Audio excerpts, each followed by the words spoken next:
Hello, Garland Nixon here, and this is one of these nights where I just want to chat. I just want to think and talk and have some fun, and hopefully you guys will hang out with me for a while. Let's talk.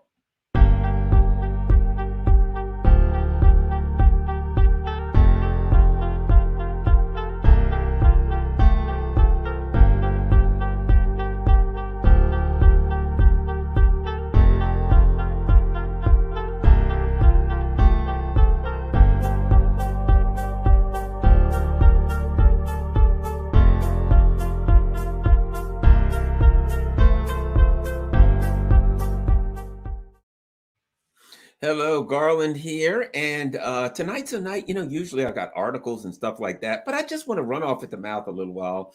Just want to talk as long as that's why I put part one because like there's a lot to talk about. So hopefully I won't run out of time or space or whatever the case may be. But I want to talk. And now that Chicken Patty's in the house and Camilla V, I'm ready. All right, so let's talk about this. There are people talk about ideologies, libertarianism, socialism, neoliberalism, that's the stealth one. That's the one that nobody admits that they really are a neoliberal, right? But let's talk about socialism. Did I say social? Probably said it, but at any rate, get a call-in account. Oh, there's such thing. Voltaire E says there's a call-in account. I got to find out about a call-in account. I want one of those. At any rate, well, things are looking kind of fuzzy here on YouTube. I don't know why. Wow, this is not a pretty picture. It's total fuzz. Oh man, that thing's gone fuzzy. Maybe my camera? I don't know.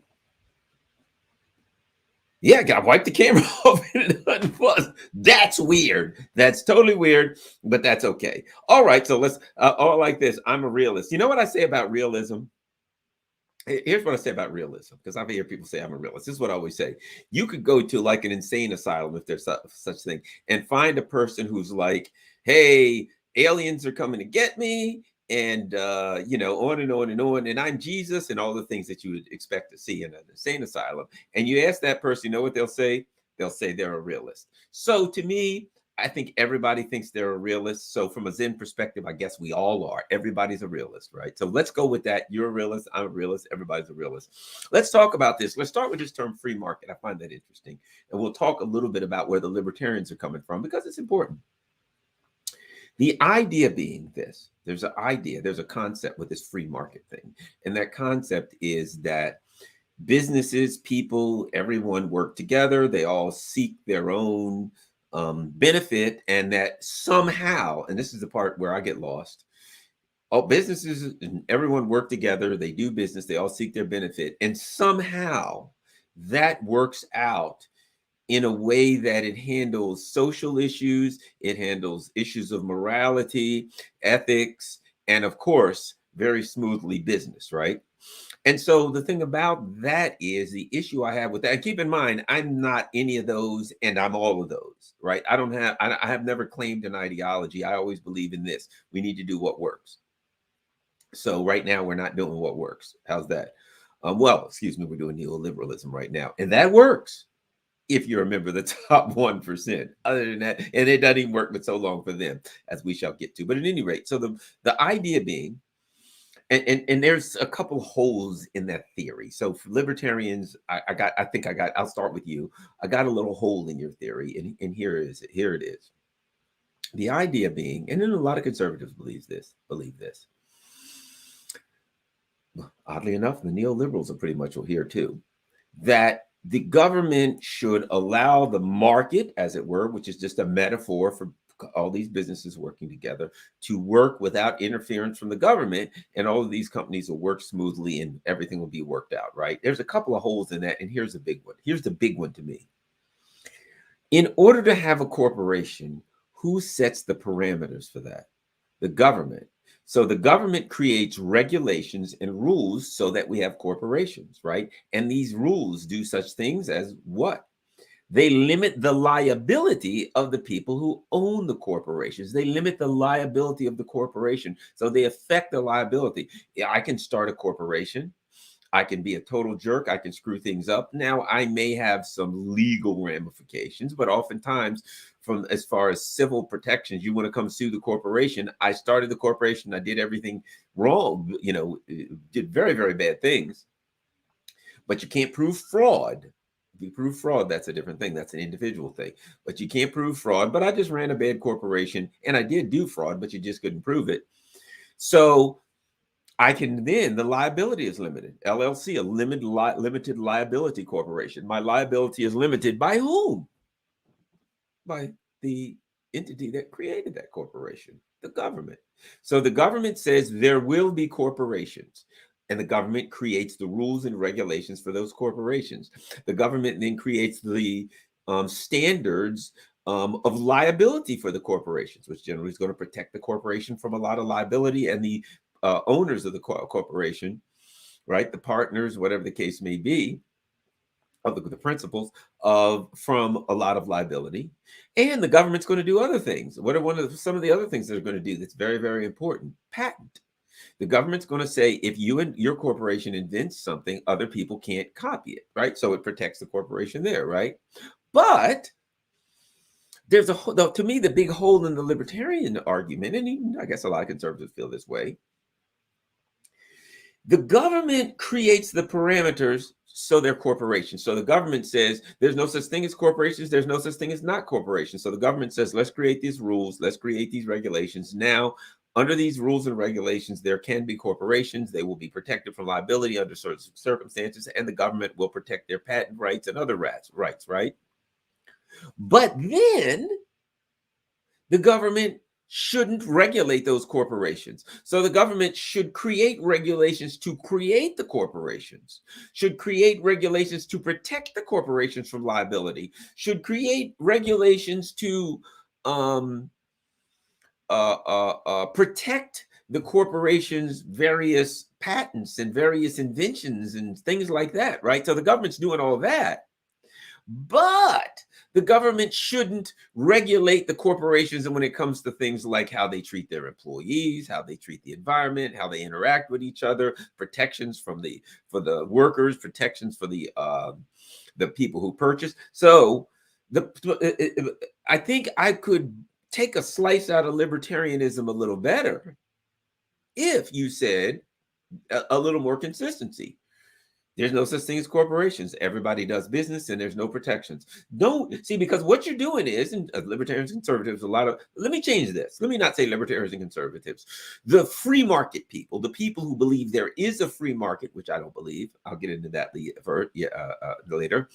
That A, there is a free market, but B, the government should create the regulations for corporations and then let the corporations go and have no regulations to restrain the corporations or protect the employees or protect the what would be victims of the corporation's deeds. That's inconsistent. If you want to be consistent, you say the government does not create corporations. You call yourself a corporation, so be it.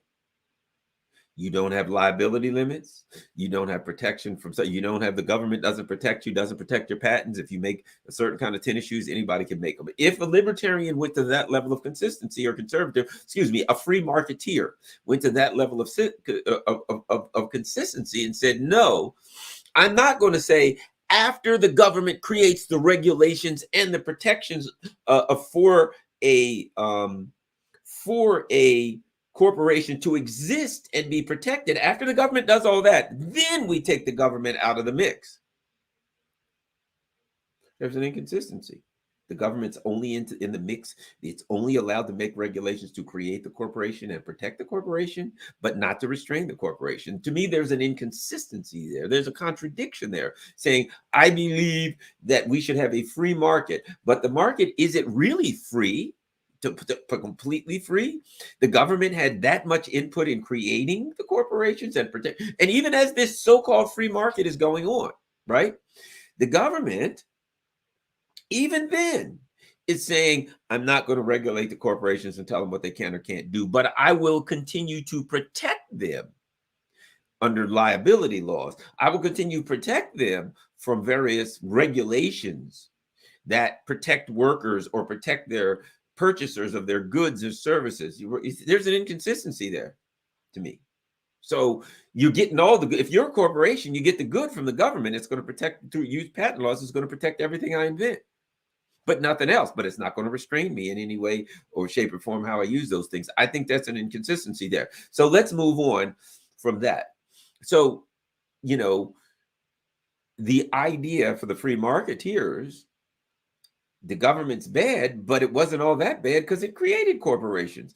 How far do you go backwards when you say I don't want any regulations or I don't want the government involved? How far do you go backwards? Do you go back to where corporations, the government created the regulations to have corporations, or do you go all the way past there and say we don't even want the government to do that? That would at least be consistent. So I think there's an inconsistency there. All right, let's continue. Then when you get to the idea that if you leave the market alone, it'll just work great and it'll make everything. Just get out of the way, allow the market to work, the free market, and then it'll work fine. It'll do everything. Everybody seeks their own benefit, and then that'll help and fix everything. Let's start here. And this is a big one to me. Okay, I'm a businessman in a free market. I have a corporation. And I go to make a deal, a business deal with someone else, right? Here's the problem. There's no mechanism to stop me from making a deal that's bad for the market. There's no mechanism to stop me from making a deal that'll crash the whole damn market. But I may make money out of it, but it may crash the whole market. Let me give you an example. When you look back at what happened in 2008, the government removed a lot of the banking regulations, right? Deregulated the banking industry. Even conservatives now are saying, Glass-Steagall shouldn't have been taken out. But at the time, all the free marketeers were saying, great, more deregulation, deregulate the banks. What was implied was if you allow the banks to do whatever they want, because of the way the market works, everything will work out wonderful and we'll be far better off. But in reality, what happened? Let me give you an example. Let's talk about how it happened. Ninja loans, no income, no job, no assets. They did those. They said, I got this house that's worth $650,000, right? I need a lot of $650,000 loans to play with. That's how I'm going to make money. I don't care about the houses or anything else. I say to you, Garland, you have any money? Nope, I don't have a job. I don't have an income. I don't have assets. I don't have anything. I'm a homeless person, basically couch surfing, right? Okay. Would you like a $650,000 house? I sure would, but I got no money. Here's what we're going to do. A, we're going to put you in a house. B, we're going to give you a check for $50,000. C, no credit check, no nothing. It's yours. Now you got to pay $3,500 a month, $4,000 a month, whatever, right? You got to pay $4,000 a month. However, you don't have any payments for the first 24 months. Now, what I know when I put you in that house is you ain't ever going to make a payment. When that 24 months is up, you're out, you're gone. You're just going to have a free house for 2 years. But I don't care. Why don't I care as a banker? Because over that 24 months, I'm going to make a fortune. And even after that, I'm going to make a fortune. Because what am I going to do? I'm going to get as many of those loans as I can. I now have $1 billion worth of those $650,000 junk mortgages. I know that everybody in that house, those houses that I put them in, will never pay. I know that in 24 months, every one of those loans is going to go dead. But I don't care. Because I figured out how to game the system. Now, what do? I go to AIG and I say to AIG, I'm going to do a credit default swap. What is that? I'm going to buy an insurance policy on that $1 billion worth of loans. And if that $1 billion worth of loans crashes, if the people don't pay, AIG, you'll pay me off. AIG says, well, let me take a look at the loans. Oh, they're all A+ loans. Why are they A+ loans?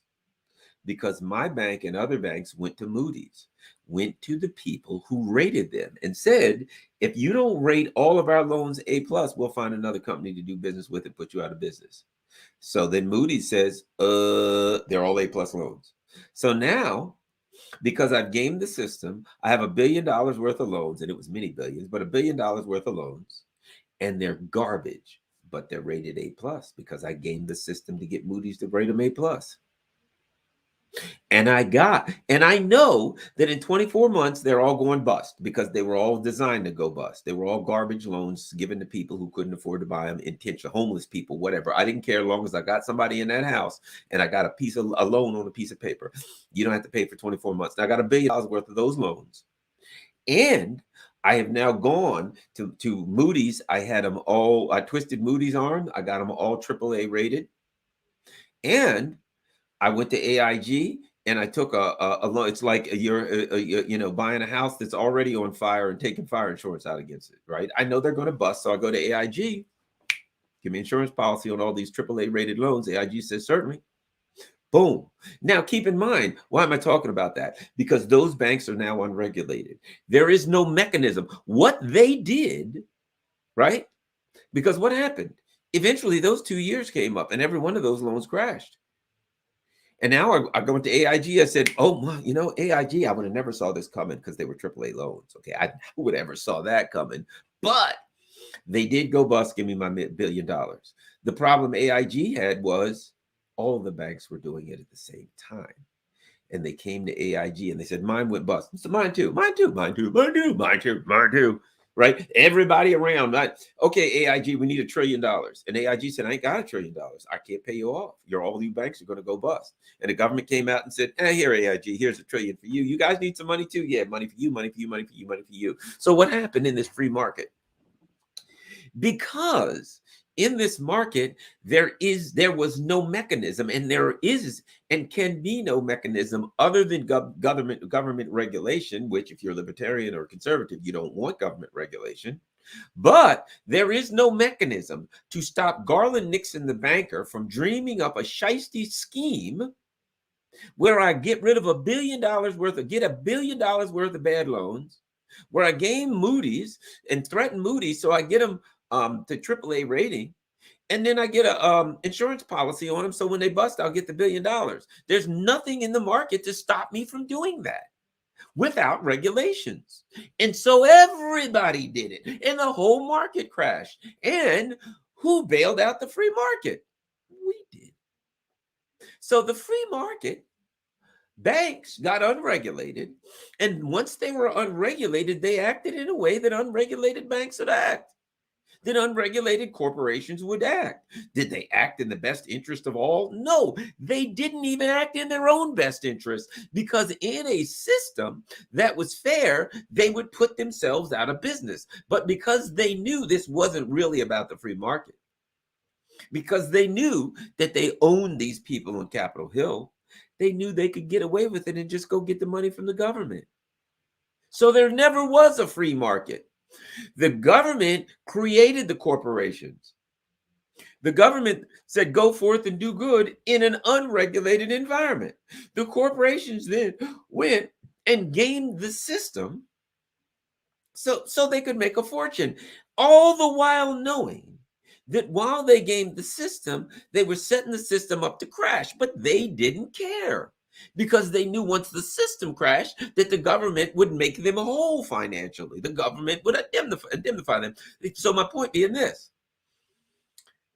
One could argue, well, that's not a real free market. And that's not how the free market would work. If it was this way, it was that way. Let me tell you something. That's what we have. And that's how it works.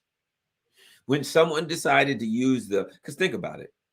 People have always been doing business. When one guy was trading somebody chickens for corn, that was market principles. I'll give you this, you give me this value. There's always been some level of market. We just in recent years, we came up with a new term, free market. And once we came up with this new term, free market, we acted like it was magic. We acted like because we now use the term free market, all these corporations, things are going to work perfectly. And we're going to say the term free market 3 times. Free market, free market, free market, and click our heels together, and it's going to work smooth and fix all social problems. And that's the other thing I've never wondered. I've always wondered. The free market will handle that. Really? The free market? Did the free market get rid of slavery? No. Free market loves slavery. It's cheap labor. There's nothing better for the free market than slavery. There's nothing better than the free market than abusing your employees, which brings me to another part of the regulations and about the problem that the free marketeers have. They don't like organized labor. Well, that's interesting. From my perspective, think about this. You let things go and you don't regulate. So according to them, the free marketeers, you leave things alone unregulated and the market will take care of itself. Okay, all right. So you just allow nature to take its course, right? So the people who own it, you'll call the people with the capital, the people who have the financial wherewithal to sponsor these corporations, to pay for them, whatever, right?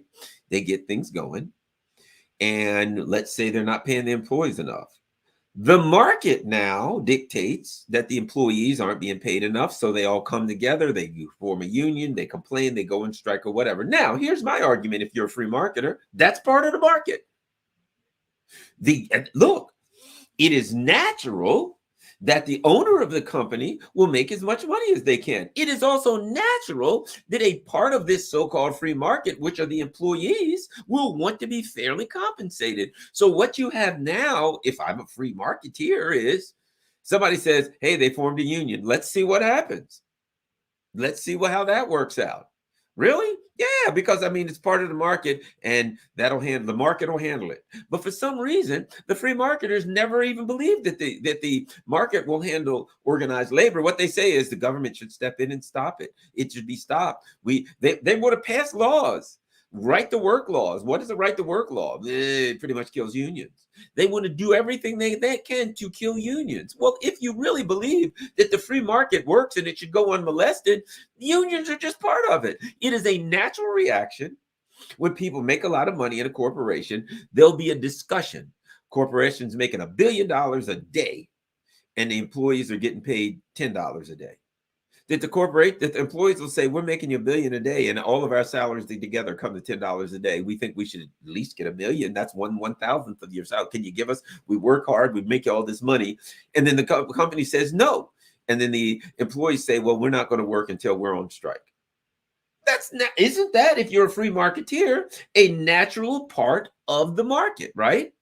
So there are but free marketeers don't believe in unions. No, the government must stop in. The unions must be stopped. Laws must be written to prohibit unions. Unions are bad. Teachers' unions are bad. All unions are bad. But we should leave the market alone as far as the people who own the stuff and run the corporations. But remember something, we're protecting the capitalist, the person who owns the corporation, using limitations on liability. We're protecting them using what's the term I'm looking for? We're protecting them using patent laws. So we're protecting them. But when it comes to the worker who owns it, we're not. The government shouldn't step in. They should just leave. The government should step in and literally make laws that will make it more difficult for the employees to organize. That's what free marketers are all for. There's an inconsistency to me there. There's a contradiction saying, I think everything should be free except for the workers. Nah, that shouldn't be free. Well, what about people who are buying things? Nah, we can't protect them. And then let me add this. In order for this market to work like it should, right? Well, people won't buy this if they think it's that, and they won't buy this if it doesn't. So whoever makes the best, 10 countries are making widgets. Whoever makes the best widget, that's who's going to go. But what did we find out when it came to that's who get all the business? What did we find out when it came to masks and gloves and things like that? When it came to COVID, what we found out was that there were companies who were saying, nah, these companies are making a lot, making these things. They're making too many of them. There's not a good market for them. Let's buy these companies that make lots of them cheap and put them out of business. So we can corner the market. One of the things that happens in the so-called free market is companies coming in to corner the market, not to make the best product, not to make enough of the products that society needs. Society needs these things, rubber gloves, whatever, right? Not to make those, but to make to create artificial scarcity so that if I only make 10 rubber gloves and I can get $1 million of rubber glove per glove, I get $10 million, as opposed to society needs a lot of rubber gloves, but I'm going to find a way to artificially restrict the number of rubber gloves out there so I can get as much as I want per rubber glove. Does that benefit society? No, it only benefits me. So and does it really even benefit the business world? No, there should be lots of companies making rubber gloves, but I'm going to artificially, I'm going to buy these other companies, put them out of business. So my point being this: is the market free if it's highly manipulated by the super powerful people? Right? You've got super powerful people who manipulate the market. Let me give you an example. You probably remember this. GameStop, a while back. GameStop was a company that worked, well, I forget what it did and all that. It worked in malls. COVID, nobody was going to malls, and everybody looked and said, "Yeah, Amazon and stuff, malls are dying." So GameStop's days are worth of crap, right? But its stock is still up because the stock market has decoupled from the bricks and mortar reality of our economy, right? But some people on Reddit, some commoners, some hoi polloi, the unwashed, that's all of us, right? Some people on Reddit looked at it and they said, you know what? These rich people are manipulating the market to make a fortune. Let's figure out how they did it. Oh, that's how they did it. So they figured out how to manipulate the market, how to do what the billionaires are doing, manipulate the market to make a fortune. So the Reddit people started manipulating the market, and guess what happened? The Wall Street regulators stepped in and they saw, holy crap, they're driving up the price of gold. So they said, you can only buy GameStop, you can't sell it, right? You can buy or whichever it was. I don't remember which it was, but whatever they did, they put a halt to it. Now, what we found out later was that was effectively against the rules against the rules. According to the Wall Street, to the rules on their law, whatever it is, there's only certain times they could do that. That didn't meet the criteria, so they couldn't do it. Of course, they were never prosecuted. And this has been said. There are rules and regulations on Wall Street, SEC regulations, but they are never enforced. So effectively, they don't exist. But what happened at any rate? So the Wall Street power brokers shut that damn thing down. They're like, look, as billionaires, as rich people, we manipulate the hell out of this market and make a fortune. But the littles have figured out how to do it. We're going to shut it down. They shut that shit off. They stopped them immediately in violation of their own rules, in violation of law. They shut down trading on GameStop because the littles had figured out how to do what they were doing. Again, the idea that a free market exists is preposterous. A free market, the problem is, here's my point. The market is tampered with by the super wealthy. It is now a game. It is, look, when you go to a casino, here's the thing you got to understand. You notice all the expensive stuff around, all the money that's spent, all the people getting paid. They do math. They can't pay for that stuff if it works for you. They can pay for all of these things because you're handing them their money and you're getting nothing in return. It's a fraud. You go into what you call it now. You want to gamble or whatever, you get a thrill, but if you can afford it, that's fine to just throw your money away. The odds of you winning are next to zilch. But there are a lot of people that can, and they go in there out of desperation, hoping to hit the big one, and they don't. Every now and then somebody does, but it's extremely rare. So the bottom line is, what happens? The casino is rigged, but you know it's rigged, and you accept the rigging when you go in there. You know the odds of you winning ain't good, but you accept that. So that's fair enough, one could argue. Bottom line is this: the so-called market is completely and absolutely rigged. It's rigged so companies will start selling and the insiders get an opportunity to buy before anybody else does. There's pre-release sales. So before they go public, they're selling stuff before the market even opens. So these people come in and buy billions of dollars worth of this stuff, millions and hundreds of millions of dollars worth of this stock. The stock then goes on sale, and that same damn day they sell it. It goes up 50 or 100 to 150%. At the end of the day, they sell it because they could buy it before you could. It's a fraud. It's a scam. So the idea that there's a free market, there's a problem with that. I have a problem believing that because the wealthy can manipulate it. So the market itself, as far as how investment is a fraud, right? And the idea that it's free, right? The idea that it's not highly manipulated. So the stock market, the mechanism that they use to buy and sell and trade stocks, the mechanism that's used for stock trading, the stock market, is a complete fraud, and it's completely controlled by the super wealthy. And they do not mind changing the rules in the middle of the game if you figure out how to game it in the same way that they have. And the so-called market, and that is how companies work one-to-one, there's no mechanism in there to either prohibit or even deter companies from saying, I'm going to make a business deal with this other company that tanks the whole damn market. But what do I care as long as I make money? So now you got people doing things to tank their whole industry as long as they make a fortune. Well, how's that a free market? Now let me add this, the free market. Then what do? They go out and they crash the banks, they crash everything, they crash whatever the hell they crash. And they create an environment where they're in such trouble that they're about to crash. And then they say to the government, look, government, I know you see we're about to crash. Yeah, you screwed up. Well, there's a problem. What? Well, the teachers union from 12 states have money in have lots of money invested into our particular funds. And the firemen and policemen and entire state and county governments all are vested in bought our bonds, blah, blah, blah, blah, blah. So if you let us sink, you're going to have millions and millions of Americans who are going to wake up tomorrow and they ain't getting no retirement check. And the government's like, oh, okay, well, they don't have to go through all that. But if they did, they would. And the government's going to bail them out. So there's a free market that the government creates the parameters for a corporation, protects the corporation through liability, limiting their liability, and through patent laws.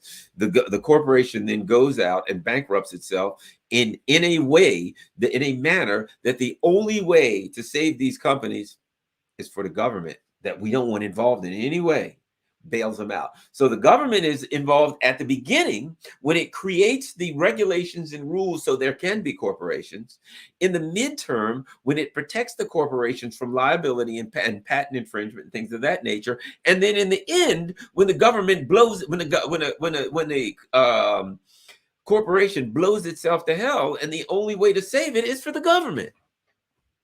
That doesn't make sense to me. So this whole free market thing, to me, as you can, I'll put it like this. I'm fine if you say, I think the free market should work this way and that way, and if it did, it would work. That's fine. For the libertarians that say, yeah, right, Garland, that ain't really a free, or conservatives, what we have now is not really a free market.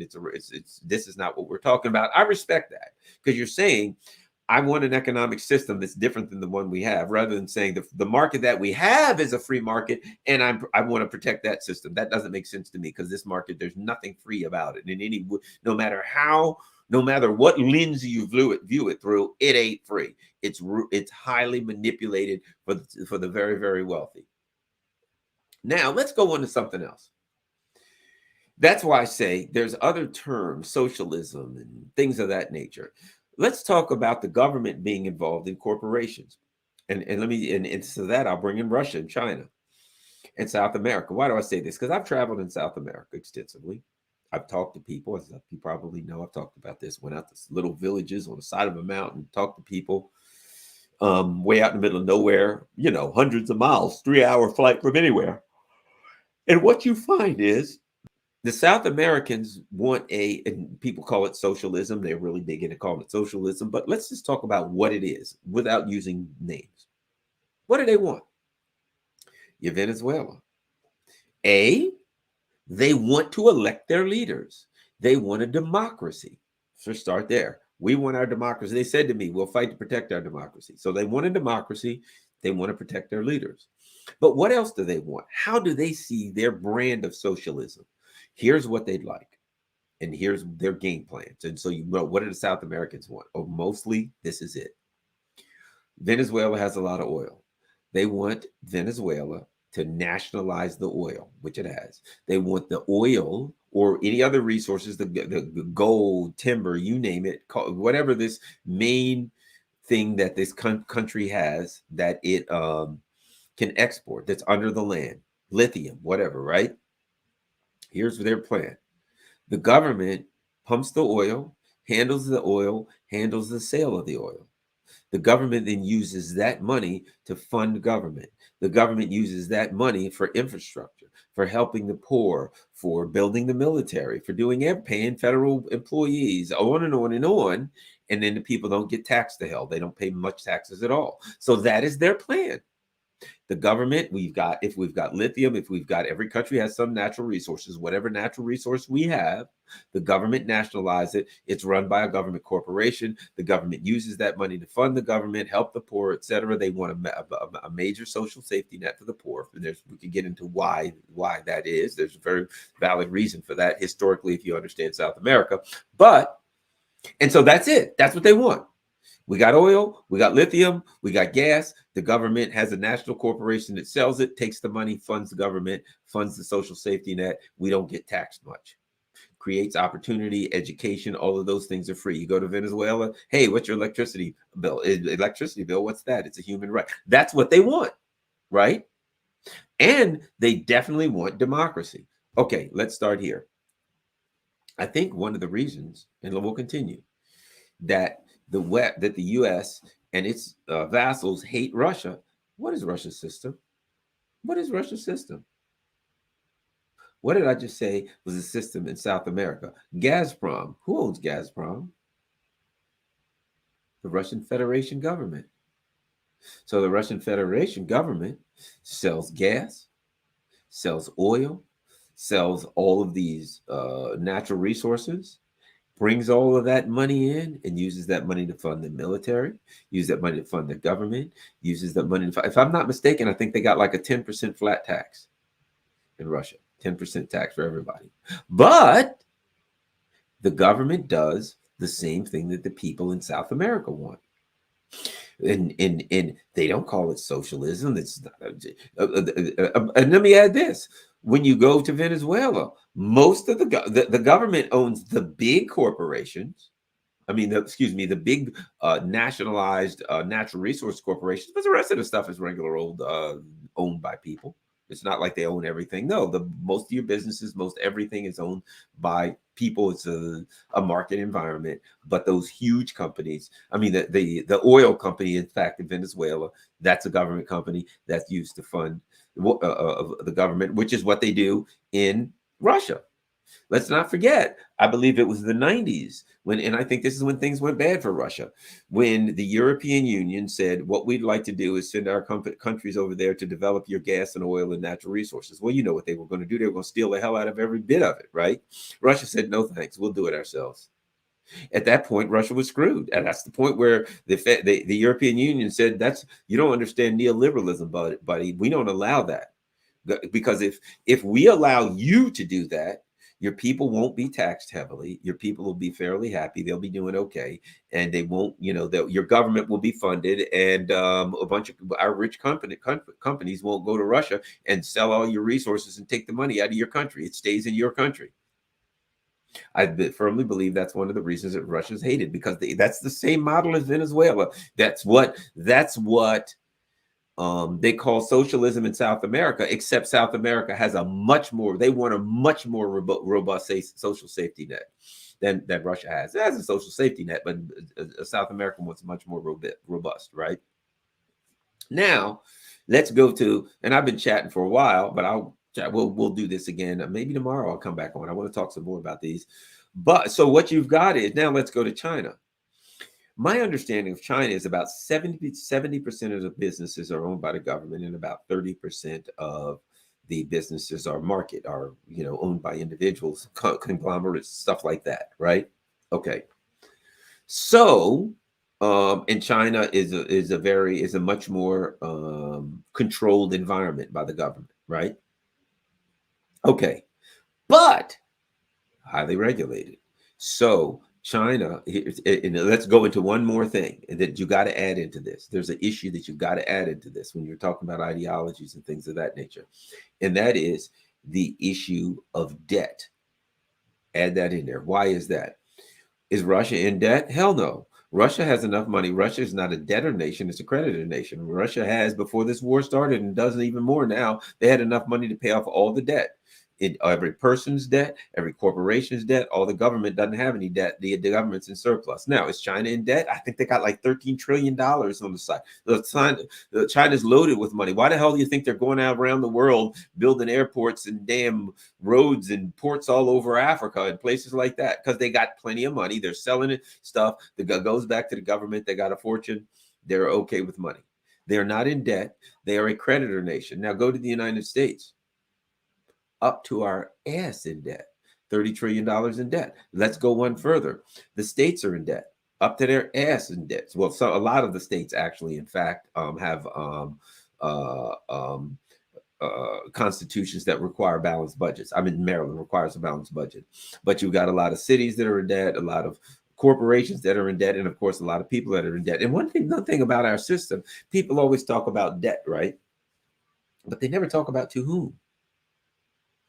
Who are the people in debt to? They're in debt to Wall Street. They're in debt to London. They're in debt to Berlin. The people are in debt to the banks. They're in debt to the oligarchs. So what you've got is a system where you have a small group of oligarchs, banks, etc., bank owners, etc., of very, very wealthy people, right, who are in the green. And everybody else is in debt to them. That's our system. A small group of people and everybody else is in debt. A small group of entities and everyone else is in debt to those entities. So now we talk about the term capitalism, right? But capitalism works off profit and scarcity and things of that nature. Our system doesn't work off profit. Our system works off of debt. Example, kid gets out of college, right? Now, here's what people are saying. You made a loan, you got to pay it. I understand that. Talking about only that college student, right? But let's go another direction. We've got a society where kids going to school is something that makes your society more technically advanced. It makes your workforce more able, right? So it's not something that everybody should be paying a fortune for. It is a benefit to a society. A society is better off if everybody is educated, right? The more people are educated, the better the society. You don't want people to not be able to read and write. But what our society has realized is this. That's another method to create debt. So now the kid gets out of college, and what is debt? What is debt? Claims on future earnings. The kid gets out of college, he's 23, he's got $200,000 in debt. That means his future earnings already have been claimed by this bank. And might I add, there's no way for him to dispatch it, even if he files bankruptcy. And think about this. They just drove up the interest rate. How's that affect student loans? They make more. The interest rate went up. They make more off of student loans. So now all of these people who are getting out of college, the banks have claims on their future earnings. They already got them. I got your next 20 years is mine, brother, because it may be $200,000, but you're going to pay for that for 10 years and you're going to be slow and you're not going to be able to pay sometime and blah, blah, blah. In 10 years, you're going to look and you're going to owe $199,000. You're going to say, I only paid $1,000 and I've been paying the full amount for 10 years. Yes, because it's a scam. It's a racket. It's a way for a society to prey on its most vulnerable, which are young students. Now, I don't know if you know this. Add this. These credit card companies actually go to the campuses. Hey, kids, don't you want a credit card? They give credit cards out to these kids, and the kids go max them out. And now they're up to their ears in credit card debt. They're 22 years old. They're maxed out on credit cards, and they're trying to give them more. And they get out of college. They got maxed out credit cards. They got debt. You cannot maintain a viable society like that. But why is that happening? Because what our society has transformed into is first of all, the U.S. would our society would go out and prey on the people in Africa. They got bananas and chocolate in South America, chocolate, bananas, things like that, oil, whatever we want to take. So we go prey on them and take their natural resources. Well, now it's getting a little harder to do that. Russia and China, which were pissed at them because they're going to South America, they're going to Africa, and they're making actual business deals with these people. That these people, I'm not going to say who gets the better end of the deal. I don't know every one of them, but they're getting a better deal than they've been getting with us. They're not getting their governments overthrown. So now we're pissed at Russia and Africa because, okay, we don't have the same number of countries that we can prey on. So what does this country do? What does neoliberalism do? It turns inward and starts preying on its own people. So what's happening, this whole student debt crisis is just a simple matter of a society preying on its most vulnerable people. And then those who don't understand that just simply say, well, they made a loan, they've got to pay it. In theory, you're right. But the reality is, what kind of society sets up a system where an entire generation of people, not just this generation, the next one after that, the next one, generation after generation, is mired in debt at the age of 24, and all our society can say, well, you made that debt, you got to pay it. What kind of society are you going to have? You know what's going to happen in Russia and China? You know what's going to happen in these other countries? They're going to get an education that they don't have to pay for. And they're going to be able to contribute to their society. They're going to be able to continue to make their society grow. And while we sit here with some weird neoliberal self-defeating ideology, we're going to go straight to hell, which is what's happening. And might I add, so then the people that run our country, they're like, wow, Russia's passing us and China's passing us. Should we try to improve what we're doing so that we keep up with them? Nah, let's try to drag them down. We'll start wars with them. We'll do certain things and we'll sanction them. And instead of trying to imagine that, it's the Tanya Harding principle. Hey, man, I can't beat you, so I'll kneecap you.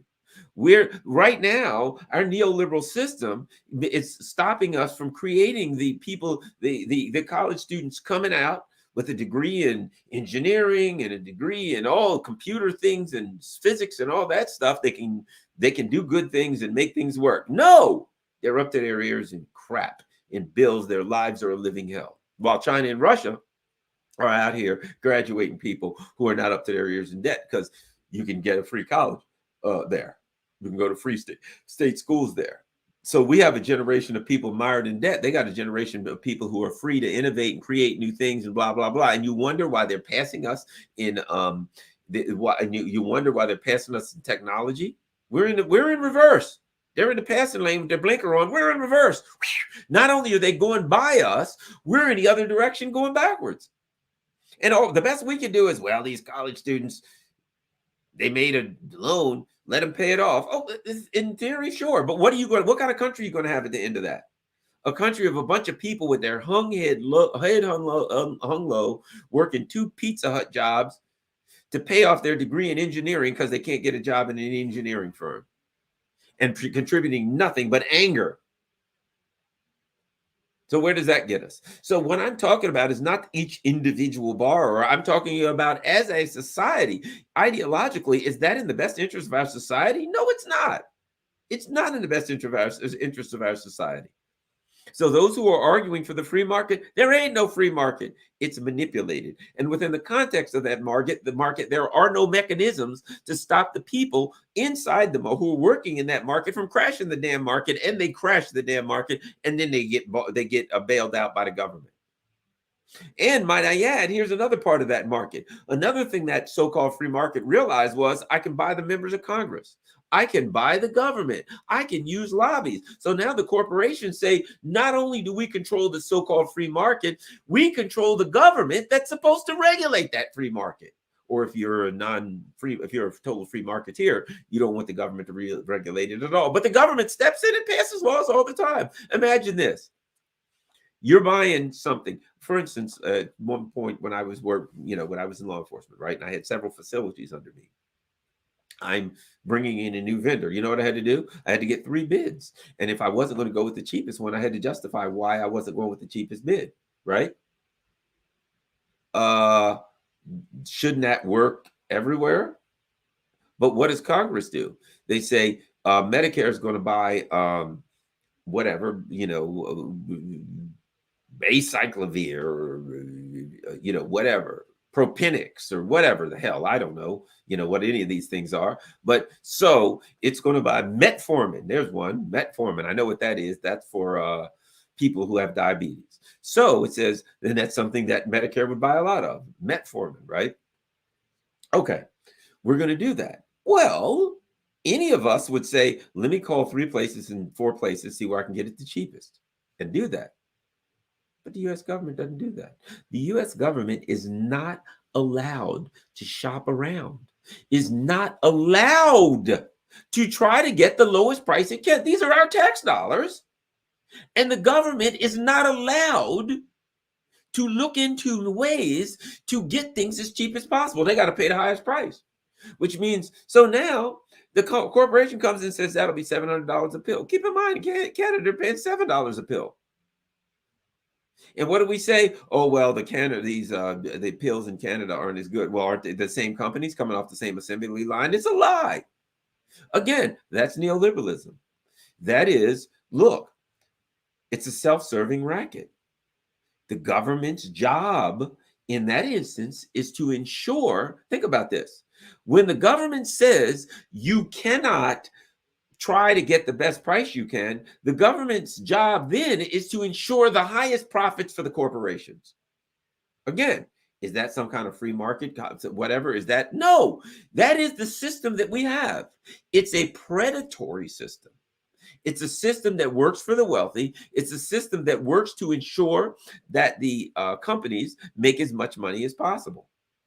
And so there are so many people inured to that system. They say, I'm a libertarian. I like that. They say, I'm a conservative. I like that. Whatever the case. I hate this or I hate that. They got words, but oftentimes they don't even understand it. They think there really is a free market some kind of way. And they think that so-called market that's highly manipulated, so it's not even free, is going to somehow magically work in a way that fixes everything. And if you say, how does it do it? Because I'm like this, I'm a how. Yes, if they just leave the market alone, the market would handle rape. I don't know. According, if you listen to those people, the market would handle it. It would fix everything. Hey, I got a bad ankle here. I twisted my ankle. Let the market handle it. Hey, my son got beat up on the way home yesterday. Yeah, the market will handle that. They might as well. Because to say that the market will fix this or that, and you can't tell me how it'll do it. You can tell me it will do it. That is nothing but a blank, hollow assertion. It will fix everything. How? Miraculous. You ever heard of a miracle, Garland? What's wrong with you? You don't believe in miracles? No, ye of little faith. The market. No, it's absurd. That is absurd. So at any rate, neoliberalism. Oh my God, I need a whole an hour for that. I'll take a few minutes of that and we'll go to neoliberalism tomorrow. Neoliberalism is a fraudulent ideology in which it's the bottom line is it's a fraud. It is you pretend that your ideology and your economic system is something when in fact it's totally different. It's a self-serving racket. It's all of the things that I said. When you set this so-called market up so it can be manipulated by the wealthy, here's the thing I say about neoliberalism. It's about creating an illusion that if that illusion were true, people would be happy, but it's not. So they end up getting had. Let me give you an example. The year is 2016, politically speaking. Bernie Sanders runs. Bernie Sanders, at that point, does create some legitimate alternatives that the system doesn't know. Hey, Medicare for all. Hey, we're going to do, hey, what about rights for the Palestinians? Holy crap. He says some things that the system doesn't like. So the Democratic Party had an illusion of democracy. There was an illusion, and the illusion was that the people at the bottom picked the nominee. When Bernie Sanders came along, and regardless of what you think of Bernie, good, bad, or different, the bottom line is he did create some alternatives to the norm, and they knew he was an alternative. He wasn't the same. Regardless of what you think of him, it was an alternative. Jeremy Corbyn, these were alternatives. When the system, what happened to Jeremy Corbyn? They took him out. What happened to Sanders? They took him out. They had an illusion. The illusion was the people at the bottom, the members of the party selected the nominee. When someone came along that they felt was a threat, they abandoned the illusion. They just said, Bernie ain't getting it. We'll do whatever we need to do to stop him. And right now, we've always maintained an illusion of democracy, but we ain't going to maintain that anymore. It's the times are desperate. Desperate times call for desperate measures. In 2020, Barack Obama was quoted as saying, if it looks like Bernie's going to run away with it, I'll step in. What does that mean? That means there ain't no democracy. We'll continue with this illusion that the people at the bottom select the nominee, unless it looks like a nominee that we don't want is going to win. And then we'll do away with that and we'll wipe out the illusion and say, okay, guys, sorry, I know it looked like you guys were going to choose him, but it looked like you were going to choose Bernie, so we had to step in and stop him. That's a big part of neoliberalism. It is, and there's, when you talk about the term fascism, I always say this: if you understand fascism, you understand that it's all, it's got a sheet over its head. Fascism borrows rhetoric from the left, borrows rhetoric from the right, borrows rhetoric from communism, socialism, conservatism, libertarianism, you name it, liberalism. Fascism borrows the rhetoric of everything that it can to sound good because it's all a fraud. Well, that's why I say neoliberalism is a form of fascism, because it will borrow the rhetoric of anybody. You look at neoliberalism, its expression, the expression of neoliberalism as far as foreign policy is the neoconservatism. That's an expression of neoliberalism. They're all the expression of the same thing, right? But what does it do? It says to its people, we've got to invade this country. Why? Because the people are being oppressed. Oh, we've got to harass China. Now, internally, what do they say about China?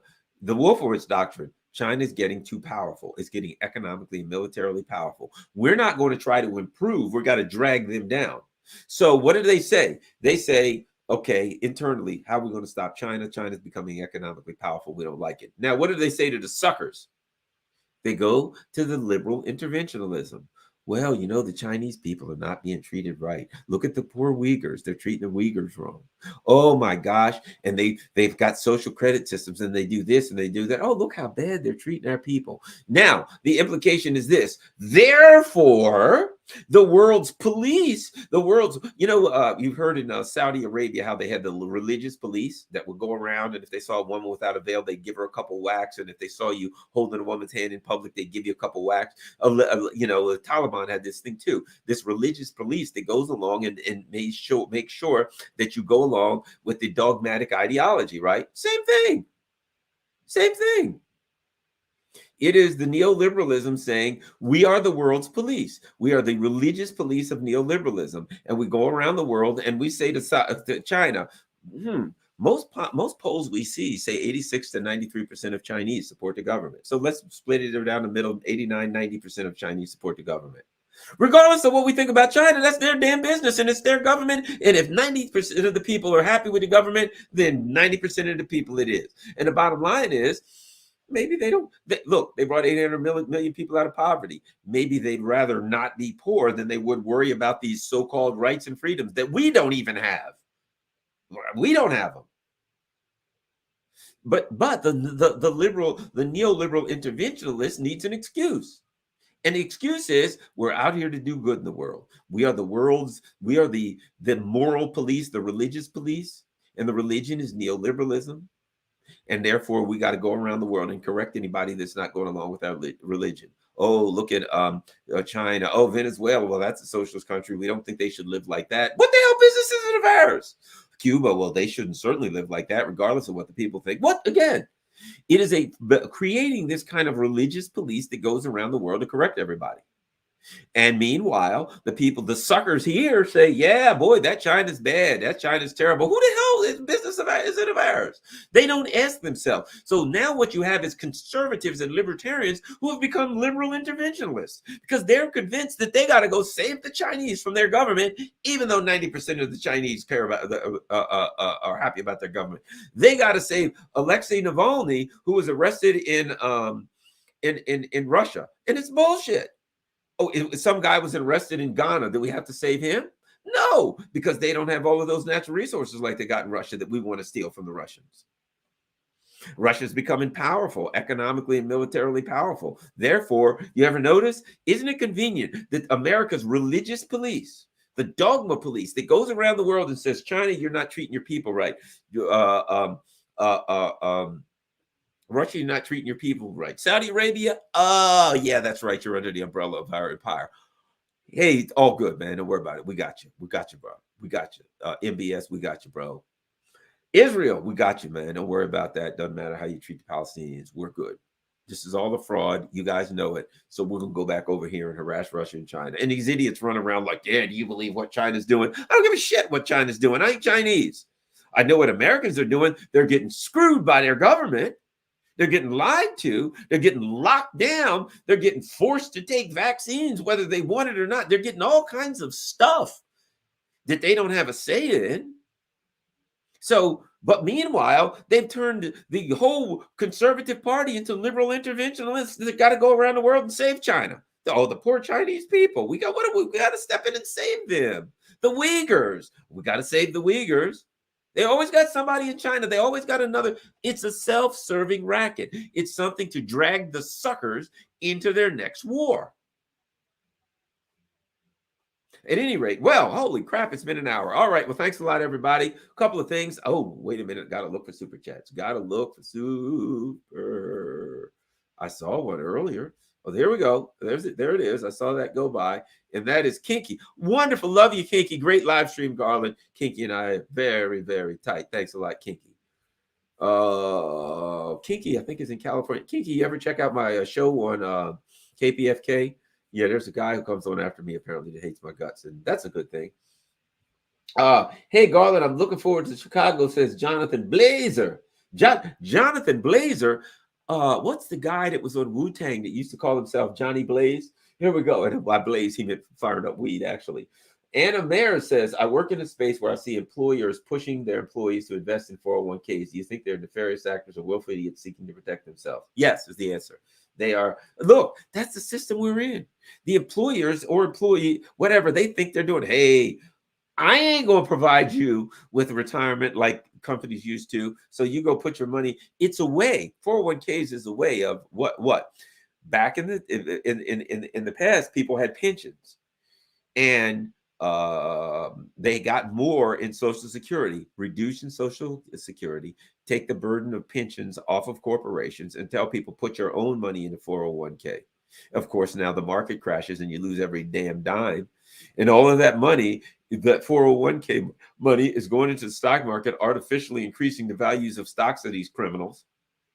So they win all the way around. But at any rate, hey, Camilla V says, I like listening to the Sputnik show a couple times a week. The critical hour. Thanks a lot. I really appreciate that. All right. Well, I'm tired. I am out of time. And I'm getting ready to hit the sack. I got to get up tomorrow morning. But thank you, everybody. Don't forget, there are ways to donate, and I'm going to give you a quick three. They're in the show notes. Buy me a coffee. I'm on buymeacoffee.com/Garland like Nixon. And then there's an H. They stuck an H. After Garland in. So buy me a coffee. I've got Patreon. If you can do $3, $5, $10, $100 a month, whatever you can do, I appreciate that. GarlandIn@gmail.com. That's in the show notes. If you can do PayPal or Patreon. If you don't want to do any of those, as I said, buy me a coffee. That's not one of the big global neoliberal companies. So that's felt like a mosquito's biting me, and I just get freaked out all the time. I always feel like I'm getting bit by mosquitoes.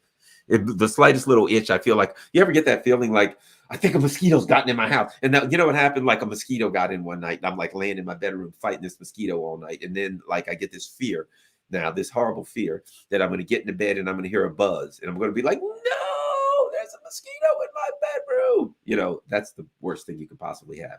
So at any rate, and then he hides and all that. And then you got this big war with mosquitoes. And then I actually think to myself, man, I wish there was an anti-aircraft system so small that I could use it for mosquitoes, like an S-400 that I could just put here, and then it could like have little radar, and then it would track the mosquito and fire a little missile and take them out. Luckily, I don't have mosquitoes. I'm just saying I had one once, and it freaked me out, and I was hoping like for maybe some kind of technology to address that. At any rate, a lighter and a can of hairspray, mosquito problem solved. Yeah, the rest of the house has got a problem solved too. It's all going to go up in smoke. And I guess if I was a Wall Street banker, that's what I do. I just burn my house down, take, my Mac and all my expensive stuff out of it, and then burn the damn house down. Oh, what do you know? The house burnt down. Give me my money. All right. So thanks a lot, everybody. I appreciate those. Look, don't forget, over on Rockfin, I see my Rockfin people. Let's see. Did I miss any tips? Jonathan, hey, Garland, I'm looking forward to Chicago. Yeah, I got a couple people that tipped me. And of course, Anna Myers, we already got that tip. Yeah, that's it. Thanks a lot. The thing I love about Rockfin, let me tell you what I like about Rockfin. It's really good. On Rockfin, anyone who watches it, even if they watch later on, they can still tip. If you wanted to say, oh, well, I'm going to give Garland a $5 tip, you could watch the Rockfin show a week from now, and it would still allow you to do like the equivalent of super chats on there. It's tips. So that's really good. Rockfin is excellent. I think personally, to be quite frank, I'm looking at both of them right now. The videos definitely, if you haven't been to rockfin.com, that's also in the show notes, ROKFIN, rockfin.com/Garland Nixon. If you haven't been there, check it out. I'd like everybody to smash the like button. And after you smash the old like button, make sure you go to rockfin.com. Everyone who is a member here should also be a member on Rockfin, just in case the unthinkable happens and you go to YouTube one day and it's like, let me check out Garl. What? God, where? Who? God.